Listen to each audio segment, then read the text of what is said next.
সুনামগঞ্জ জেলার একজন ব্যক্তিকে পাসপোর্ট অফিস পাসপোর্ট দেয় নাই এই কথা বলে যে তার বিরুদ্ধে ফৌজদারি মামলা চলমান আছে, এই সংক্রান্ত একটি রিট পিটিশন আদালতে দায়ের করা হয়। আদালত নির্দেশনা দিয়ে বলেন যে 15 দিনের মধ্যে তার পাসপোর্টটা তাকে হাতে বুঝিয়ে দেওয়ার জন্য। তাতেও পাসপোর্ট তাকে বুঝিয়ে দেয়নি, না দেওয়ার কারণে আদালত অবমাননার দরখাস্ত করা হয়। হাইকোর্ট ডিভিশন আদালত অবমাননার দরখাস্তে রুল ইস্যু করেন এবং তাকে ব্যক্তিগতভাবে এই আদালতে উপস্থিত হওয়ার জন্য নির্দেশ দান করেন। এই আদালতে উপস্থিত হয়ে তিনি ব্যাখ্যা দেন। এই ব্যাখ্যা আদালত সন্তোষজনক নয় মর্মে রায়ে উল্লেখ করেন এবং তাকে আদালত অবমাননার জন্য আজকে বেলা 1টা পর্যন্ত ওই আদালতে দাঁড়িয়ে থাকার জন্য শাস্তি প্রদান করেন এবং এটাও বলেন যে মামলা চলমান অবস্থায়, ফৌজদারি মামলা চলমান আছে কিংবা তদন্ত চলমান আছে, এই কথা বলে কাউকে পাসপোর্ট দেয়া থেকে বিরত রাখা যাবে না। অতীতেও হাইকোর্ট ডিভিশন এই ধরনের রায় দিয়েছে।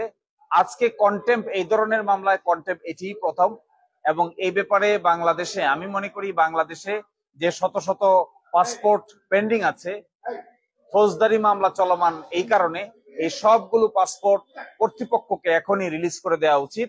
অনলি বিকজ কারো বিরুদ্ধে ফৌজদারি মামলা চলমান আছে, এই জন্য কারো পাসপোর্টেই দেয়া যাবে না এই মর্মে বাংলাদেশে কোনো আইন নাই। হাইকোর্ট ডিভিশনের রায় আছে অতীতেও, বর্তমানেও যে আদেশ হয়েছে কন্টেম্পটে, এই ধরনের আদেশ কন্টেম্প পিটিশনে যুগান্তকারী আমাদের দেশে। এই ক্ষেত্রে পাসপোর্ট পাওয়ার অধিকার সকল ব্যক্তির আছে, যেই হন না কেন। তার বিরুদ্ধে মামলা আছে, এই জন্য তিনি পাসপোর্ট পাবেন না, এই মর্মে কোনো আইন আমাদের দেশে নাই। এটি হাইকোর্ট ডিভিশনের অবজারভেশন। জি, ওনারা বলেছিলেন যে যে ব্যক্তির পাসপোর্টটা তারা দিচ্ছেন না তার বিরুদ্ধে একটা ফৌজদারি মামলা সুনামগঞ্জের আদালতে দায়ের করা আছে, এই কথা বলে পাসপোর্ট আটকিয়ে দেন। এর বিরুদ্ধেই তারা হাইকোর্টে আসেন এবং তিনি মূলত সুনামগঞ্জ জেলার পাসপোর্ট অফিসের অ্যাসিস্ট্যান্ট ডিরেক্টর। তাকে আজকে আদালত 1টা পর্যন্ত কোর্টের ভিতরে দাঁড়িয়ে থেকে সাজা ভোগ করার আদেশ দিয়েছে। আপনি বলছেন যে মামলা থাকলে দেওয়া যাবে না এরকম বাধা নাই, কিন্তু পুলিশ ভেরিফিকেশন তো আসে, ভেরিফিকেশন তো কি জন্য করা হয়? জি, দেখেন, পাসপোর্ট হলো ট্রাভেল ডকুমেন্ট।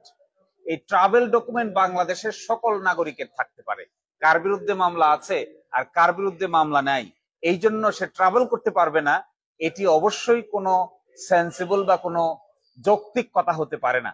কারো যদি সাজাও হয়ে থাকে, আপনারা প্রাক্তন প্রেসিডেন্ট হুসেইন মোহাম্মদ এরশাদের মামলার কথা হয়তো অনেকেই জানেন, সেই মামলায় ওনার সাজা হওয়া সত্ত্বেও তাকে পাসপোর্ট দেয়নি, সেটিও আপিলেট ডিভিশনের আদেশে তাকে পাসপোর্ট দিতে হয়েছে। এই জন্য মামলা আছে এই কথা বলে কারো পাসপোর্ট আর কোনোদিন বিরত রাখা যাবে না, অবশ্যই পাসপোর্ট প্রদান করতে হবে।